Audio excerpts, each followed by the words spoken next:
All right. So, as we were on the course, like you asked at the beginning, we wanted to work on kind of those unusual lies. But you also felt like your rhythm was a little bit off. As we got out there, we kind of realized your rhythm was really good on the shots that you were confident on. But as soon as we got on a weird lie, or it was a club that you struggled with a little bit in the past, all of a sudden that tempo kind of got quicker. Unfortunately, a lot of that comes from the fact that we've always practiced on a perfectly flat, good playing surface.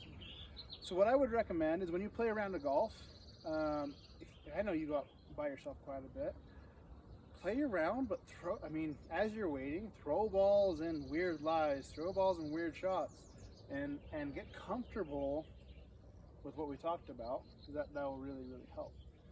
The biggest thing that we worked on today, because that was the one you struggled with the most, we talked a little bit about downhill lies, we worked on that, but the biggest thing that you struggled with was when the side hill line is above your feet. So just to recap, you kind of explain to me what we need to do to be able to get better at that shot. Okay, you take an extra club, choke down on the club, play it farther back in my stance, and aim a little farther right than I normally would.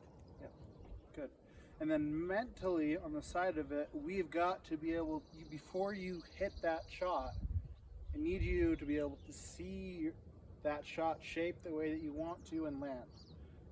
Like I said, sometimes you get really quick, and kind of as we talked about it as we were out there, it's because you don't trust the shot and you can't envision that shot going where you want it to go. If we can't envision a good result, there's no way we're going to get there, right? So I get quick and don't get my back to the target. Exactly.